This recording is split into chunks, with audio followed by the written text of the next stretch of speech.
सभी को करवा चौथ की हार्दिक शुभकामनाएं। करवा चौथ व्रत कथा सुनने से पूर्व सभी सुहागिनें अपने हाथ में 13 गेहूं के दाने ले लें।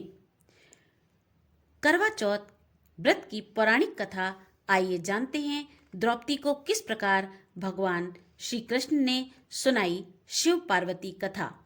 एक बार अर्जुन नीलगिरी पर तपस्या करने गए। द्रौपदी ने सोचा कि यहाँ पर हर समय अनेक प्रकार की विघ्न बाधाएं आती रहती हैं। उनके शमन के लिए अर्जुन तो यहाँ है नहीं, अतः कोई उपाय करना चाहिए।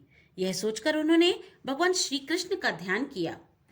भगवान वहां उपस्थित हुए तो द्रौपदी ने अपने कष्टों का निवारण हेतु कोई उपाय बताने को कहा। इस पर श्री कृष्ण बोले, एक बार पार्वती जी ने भी शिव जी से यही प्रश्न किया था, तो उन्होंने कहा था कि करवा चौथ का व्रत गृहस्थी में आने वाली छोटी मोटी विघ्न बाधाओं को दूर करने वाला है। यह पित्त प्रकोप को भी दूर करता है। फिर श्री कृष्ण जी ने द्रौपदी को एक कथा सुनाई। प्राचीन काल में एक धर्मपरायण ब्राह्मण के 7 पुत्र तथा एक पुत्री थी। बड़ी होने पर पुत्री का विवाह कर दिया गया। कार्तिक की चतुर्थी को कन्या ने करवा चौथ का व्रत रखा। 7 भाइयों की लाडली बहन को चंद्रोदय से पूर्व ही भूख सताने लगी। उसका फूल सा चेहरा मुरझा गया। भाइयों के लिए बहन की यह वेदना असहनीय थी, अतः वे कुछ उपाय सोचने लगे। उन्होंने बहन से चंद्रोदय से पहले ही भोजन करने को कहा, पर बहन ना मानी। तब भाइयों ने स्नेहवश पीपल के वृक्ष की आड़ में प्रकाश करके कहा, देखो चंद्रोदय हो गया है, उठो अर्घ्य देकर भोजन करो। बहन उठी और चंद्रमा को अर्घ्य देकर भोजन कर लिया। भोजन करते ही उसका पति मर गया। वह रोने चिल्लाने लगी। दैव योग से इंद्राणी देवदासियों के साथ वहां से जा रही थी। रोने की आवाज सुन वे वहां गईं और उससे रोने का कारण पूछा। ब्राह्मण कन्या ने सब हाल कह सुनाया।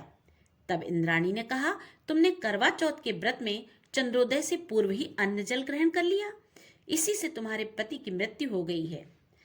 अब यदि तुम मृत पति की सेवा करती हुई 12 महीनों तक प्रत्येक चौथ को यथाविधि व्रत करो, फिर करवा चौथ को विधिवत गौरी, शिव, गणेश, कार्तिकेय सहित चंद्रमा का पूजन करो और उस चंद्र उदय के बाद अर्घ्य देकर अन्न जल ग्रहण करो, तो तुम्हारे पति अवश्य जीवित हो उठेंगे।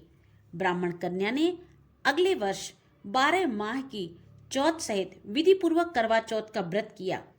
व्रत के प्रभाव से उसका मृत पति जीवित हो गया। इस प्रकार यह कथा कहकर श्री कृष्ण द्रौपदी से बोले, यदि तुम भी श्रद्धा एवं विधि पूर्वक इस व्रत को करो तो तुम्हारे सारे दुख दूर हो जाएंगे और सुख, सौभाग्य, धन धान्य में वृद्धि होगी। फिर द्रौपदी ने श्री कृष्ण के कथानुसार करवा चौथ का व्रत रखा। उस व्रत के प्रभाव से महाभारत के युद्ध में कौरवों की हार तथा पांडवों की जीत हुई। जिस प्रकार करवा चौथ व्रत कथा पूजन करने से द्रौपदी के पति अर्थात 5 पांडव युद्ध में विजयी हुए, राज्य, सौभाग्य, यश, कीर्ति की प्राप्ति हुई। इसी प्रकार सभी सुहागिनों को भगवान शिव, पार्वती, श्री गणेश, कार्तिकेय व चंद्रमा का आशीर्वाद प्राप्त होता रहे। जय करवा चौथ माता।